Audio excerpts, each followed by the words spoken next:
he was the person that Lee Van Cleef detested the most.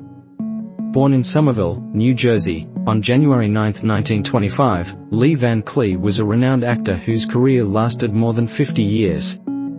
He rose to become one of the most well-known and iconic characters in the Western genre. Van Cleef's rugged appearance, sharp features, and piercing eyes gave him the perfect option to play the cold-hearted, calculating antagonists in many classic films. He is primarily noted for his evil parts that had a lasting impact on the genre. However, his tale is much more than a villainous one.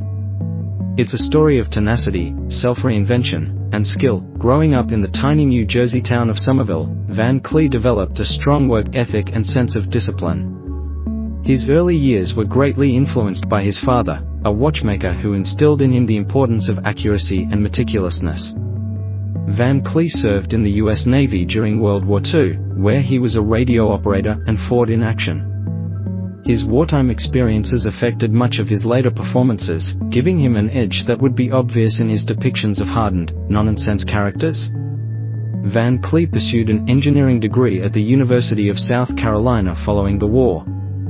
However, the world of acting soon called him and he headed to Hollywood to try his luck in the entertainment industry. Initially, he played in modest, uncredited roles in films, generally as military personnel, cowboys, or other tertiary characters. It wasn't until he got the eye of director Sergio Leone that his career truly began to take off. Van Cleef's Hollywood career started off innocuously with little parts in movies like High Noon, 1952, in which he portrayed a scary, silent henchman.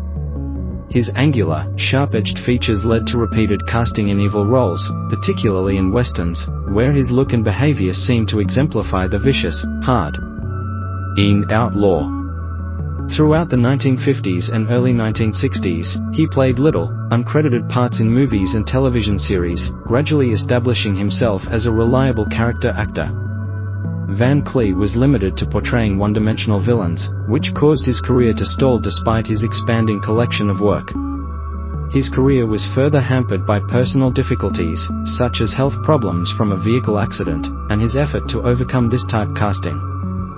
Van Cleef's big break came when he was chosen to play the vicious gunslinger Angel Eyes in the 1966 Sergio Leone-directed Dollars trilogy, The Good, the Bad, and the Ugly.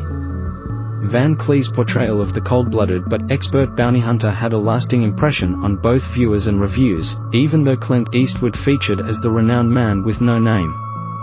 His performance was characterized by a terrifying intensity that gave the cliched villain archetype more nuance. Van Cleef was a perfect fit to play the antagonist because of his unique appearance, prominent cheekbones, angular face, and eyes that seemed to cut through his opponents.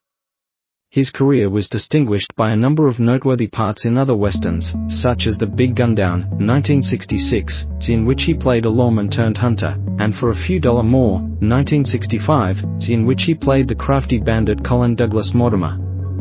His reputation as a man of few words but many deeds in these movies contributed to his status as one of the greatest Western actors.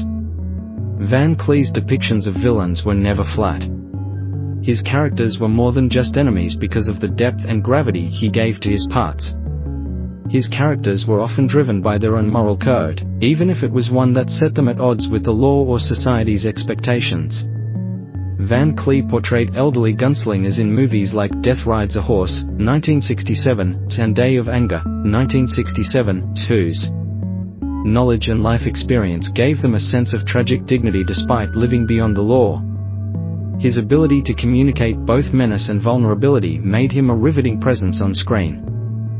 And he became one of the genre's most beloved actors. Though he established a celebrity in westerns, Van Cleef's talents stretched beyond this genre. In the 1970s and 1980s, Van Cleef began to appear in more diversified roles, notably in action films and television. His strong voice and authoritative demeanor made him a natural choice for roles in films such as Escape from New York, 1981, where he portrayed the frightening Hawk in The Octagon, 1980, which paired him with martial artist Chuck Norris. His switch to action films helped him to attract a new generation of fans and increased his range as an actor. Van Cleef also made appearances in a number of television shows, such as The Master 1984, in which he co-starred with actor Timothy Van Patten as a martial arts expert. he was able to reach even larger audiences because of his television presence, which cemented his reputation as a versatile actor who could play a range of roles. Lee Van Cleef's personal life, while frequently overshadowed by his passionate and famous on-screen appearances, was defined by multiple meaningful romances, moments of tragedy, and familial loyalty. At a critical juncture in his life, he married Patty Ruth Cale for the first time in 1943. Van Cleef, who was still in his late teens and early 20s, was juggling his personal obligations with his developing career. David Allen and Deborah Van Cleef, Patty, and Lee's 3 children, were raised together for many years. However, considering Van Cleef's frequent absences from work in Hollywood and the strain that an actor's unpredictable lifestyle can have on a family, their family life was probably difficult. After 15 years, their marriage finally ended in divorce in 1958. It was a challenging period for Van Cleef, whose career also momentarily stalled at that time. In 1960, Van Cleef married Joan Marjorie Dia to start a fresh chapter in his persona. Life after divorcing Patty. A very fascinating period in Van Cleef's work coincided with his relationship with Joan. Van Cleef's fortunes started to improve again after a string of supporting parts in westerns and a break after a vehicle accident that almost destroyed his career, especially after Sergio Leone put him in the famous spaghetti western in 1965 for a few dollars extra.